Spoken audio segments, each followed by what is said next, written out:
2025 was 'n jaar van groot geluk, maar ook 'n jaar van groot hartseer. Hallo en welkom by Klets Kompas. Vir ons Januarie episode sit ons in ons argiewe gaan soek vir ons bestes van 2025 en hierop volg die bestes van September 2025.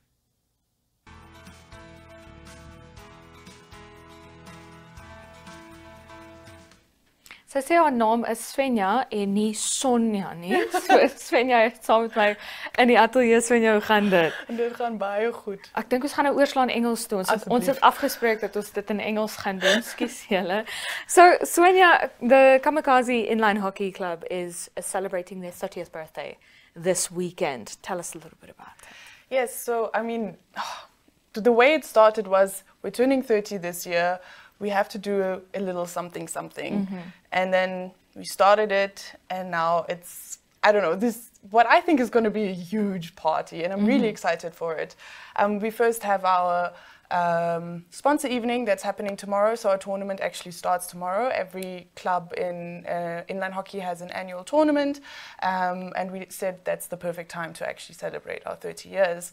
So we have a sponsor evening with the sponsors tomorrow, which is really, really great. And then on Saturday, we have this big Frühschoppen with live music by American Rick. We have cake, we have a little something to celebrate, you know, a little drinky drink. And it's going to be a big thing. We invited a lot of the old members, a lot of the old chairmen, a lot of the founding members of Kamikaze. Of course, the whole hockey community is going to be there because we are anyways all at the tournament. So yeah, live music, a little bit of food, a little bit of something to drink, and we're just very excited.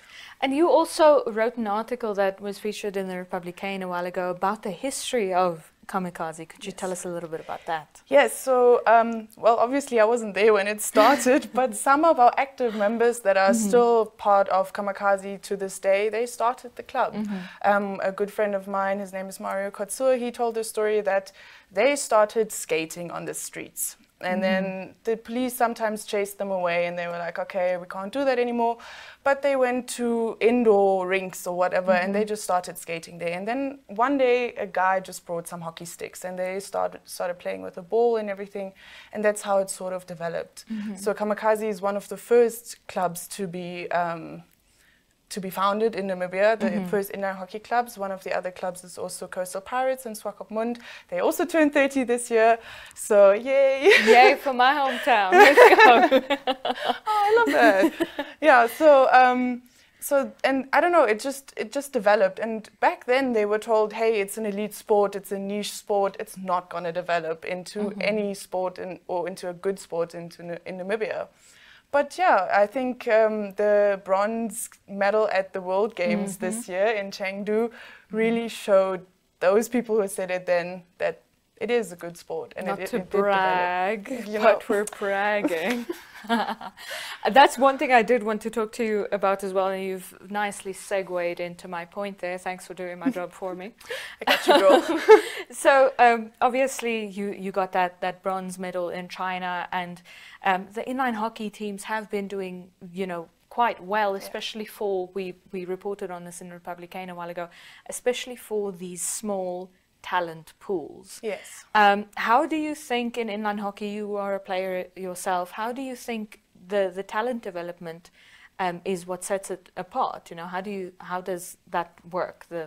Sorry, I'm not finding the words here. The talent development, how do you think your talent development is so strong for such a small sport? There are the words. I think hockey has a lot of love, or inline hockey has a lot of love. The community is very big, the community is very supportive. We have 4 different clubs. Of course, we compete against each other, but at the end of the day, we all love each other. And we have actually a very strong developmental program from the Namibia Ice and Inline Hockey Association. So they get put into programs, if you're good enough, to train already to compete at international tournaments like Sparta Cup, which is a cup in America where you can also have younger people participating. So they've been doing that for a couple of years, developing them from very small on. So a lot of these people that have already or that play in the national team now have already started when they were like 8 years old. And they also play with each other because they train with each other, and so they know each other very well. The team chemistry is there. I think that's what sets inline hockey apart a little bit, because we have that development and it keeps going. It's not like, okay, you're going to do it and then you get better and then cool. No, it continues. Yeah. And then I want to get a little bit more personal with you. You are, like I mentioned, an inline hockey player yourself. Yes. How do you think playing inline hockey has developed you as a person? Developed me as a person. That's very interesting, actually. I started playing when I was about, I think, 9 or 10 years old at a different club. And it was, I was very scared back then. It's a contact sport and I was scared of getting hurt. So I didn't really do all the contact stuff that I was supposed to do, you know, go for the puck and everything.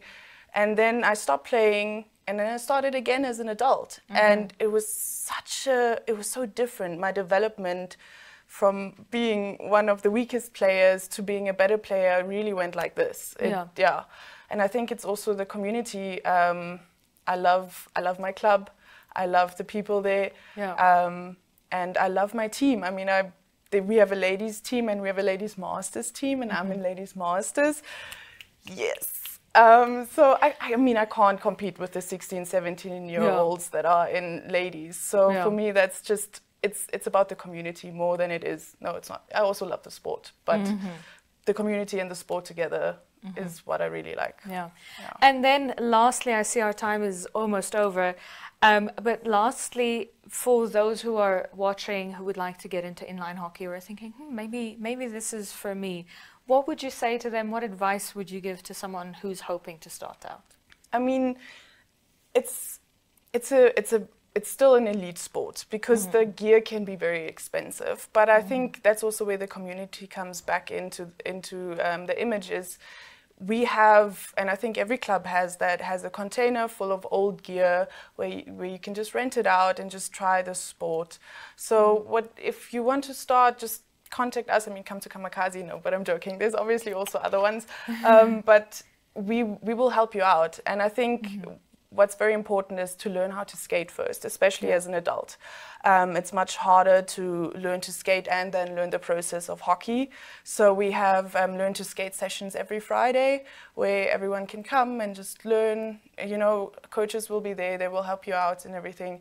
So I think that is very important to just start with the skating and then you'll get there. I think that is true for life in general. If you want to start anything, just start with skating. Thank you so much for being with us, Svenja. Dit was Svenja Hecht van die Kamikaze Inline Rolskaats Hockey Club. So we will see you on Saturday then. Yeah, I hope so. Ek hoop sy sien vir jou Saterdag. Kom ons vind uit. Dit was Svenja Hecht.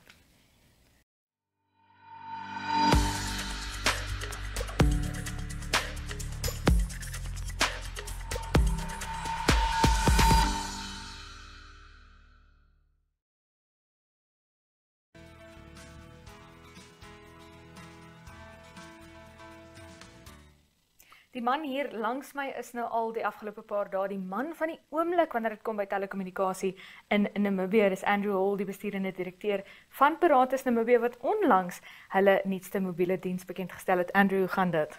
Goed en self. Dit gaan fantasties. So vertel vir ons, julle het nou onlangs hier in Windhoek julle mobiele diens bekend gestel. Julle is nou al 'n geruime tyd.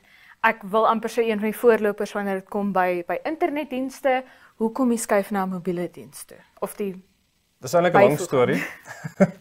So, soos ek vroeër al vir baie verduidelik het, hierdie hele projek wat ons nou geloods het uiteindelik twee doele. So, die eerste groot ding is die digitization waar ek gepraat het, en dan die tweede gedeelte is die mobile gedeelte. Nou, tydens COVID, almal was in hulle huise gewees, hulle kon nie uitkom nie, maar almal het internet nodig gehad. So toe het ons 'n aanlyn platform geloods en ons kliënte kon ten minste opteken vir dienste van daar af, maar ons moes nog steeds fisies in 'n kar klim, na die huis toe gaan vir die ou sy fiber insit of sy antennaatjie op die huis neersit om hom aanlyn te kry. En afgesien van daai uitdaging wat ons gehad het, het die aanlyn platform baie goed gedoen. Ons het actually 'n paar jaar na COVID het dit 50% van ons nuwe kliënte het deur daai platform ingekom. Maar ons het nog steeds met die uitdaging gesit, ons moet fisiese installasie gaan doen. Fiber kan tot en met 2 weke vat en ek meen mense wil nie wag nie. So ons het toe 'n tegnologie gesoek eerstens wat vinniger kan skaal en dan wat nie 'n fisiese installasie nodig het nie. En dit is eintlik waar die mobile ding toe groot ingekom het. So gepaard met jou digitale platform en mobile kan ek basies nou vir 'n kliënt 'n diens gee waar hy online gaan, hy tik sy details in, hy doen sy kontrak en koop deur middel van 'n eSIM kan ons vir hom 'n diens net daar gee binne 10 minute. Ja. En dan die eerste vraag wat ek gekry het en ek het hom seker 5 keer gekry net na julle bekendstelling, is kan mense hulle huidige nommers behou op Paratus se diens? Ongelukkig nie. Hulle sal moet skuif na 083 toe. Ek weet ons reguleerder het destyds met 'n inisiatief begin vir number portability. Ons het 'n bietjie traksie daarop verloor, maar ek is redelik seker in die toekoms vorentoe gaan dit moontlik wees, maar nie op hierdie stadium. Ja, maar daar is baie mense soos wat jy nou vooraf gesê het, daar's mense wat Paratus as hulle tweede SIM gebruik in hierdie stadium. Korrek. So hoe werk dit? So ja, omdat ons nie huidigelik 100% dieselfde dekking as MTC of Telkom Namibia het, en ek meen ons het besef ons met 'n minimum ten minste 70% population coverage netwerk loods. Maar ons bou nog steeds en ons gaan nog steeds bou vir die volgende paar jaar. So ek neem aan vir die eerste 2 jaar van nou af sal ons waarskynlik die tweede SIM-kaart in iemand se foon wees. So jy kan nog steeds jou primêre SIM of dit nou MTC of Telkom is gebruik en dan ons SIM as die tweede SIM gebruik.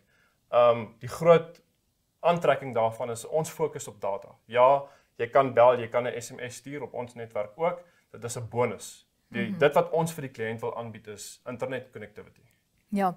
En dit is een ding wat my geweldig opgewonde gemaak het by die bekendstelling is toe jy praat oor julle datapakkette en julle het hierdie breë verskeidenheid wat die gebruiker eintlik maar kan kies hoe dit hom die beste pas. Onder meer julle het data met geen perke nie, jy weet soos wat ek en jy dit ken, uncapped data.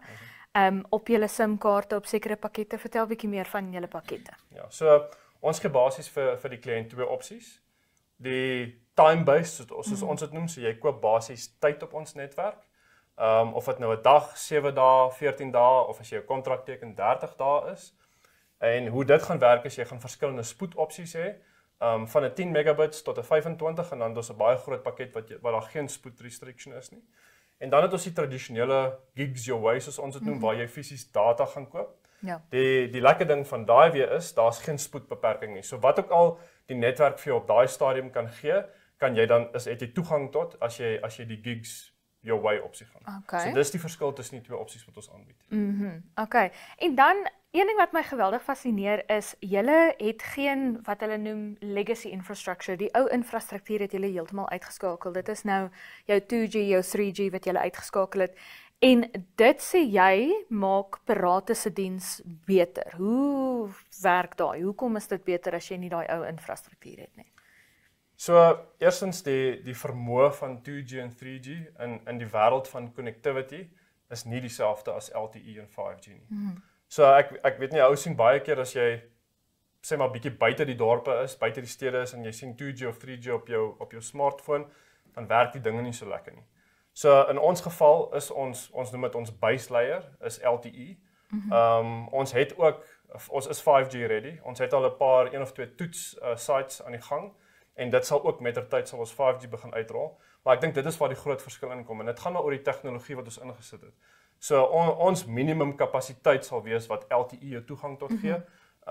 En waar jy op jou legacy stelsels 2G en 3G is dit maar wat die tegnologie jou kan bied. Okay, fantasties.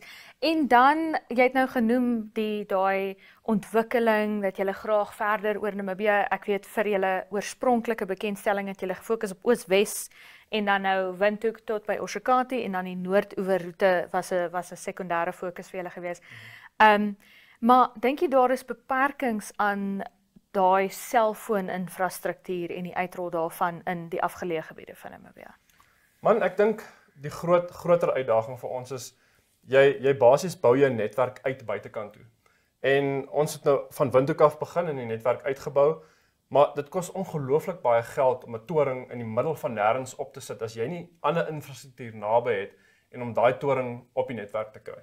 So dit is een van jou eerste uitdagings. En so ons sal basies die netwerk groei en soos wat die netwerk groei gaan ons torings bysit en so kom jy nader aan daai afgeleë gebiede en dan sit jy hulle ook natuurlik by jou netwerk by. Ja, maar daar is geweldige uitdagings veral ek weet in die suide van Namibië met internetkonnektiwiteit. Dink jy daar is oplossings vir hierdie tipe ding? Natuurlik is daar 'n oplossing. Daar's altyd 'n oplossing. Ja, so LEO satellietstelsels. Ons praat spesifiek van Starlink in OneWeb. Dink ek is eintlik die ideale oplossing vir die mense in die ver afgeleë gebiede en ook in terme van koste. En wat die tegnologie jou kan bied. Is dit die ideale oplossing. Ja. Okay, fantasties. En dan vertel net vir ons bietjie wat is volgende by Paratus. Ek weet julle het nou geweldig hard gewerk en julle het by julle bekendstelling, jy het gepraat oor die toewyding van julle span om die 083 diens bekend te stel. Wat is nou volgende? Ons gaan netwerk bou. Okay, ons gaan nou fokus op netwerk te bou. Okay, fantasties. Baie dankie dat jy by ons was, Andrew. Dit was Andrew Hall, die bestuurende direkteur van Paratus Namibië oor hulle nuwe 083 diens. Dankie.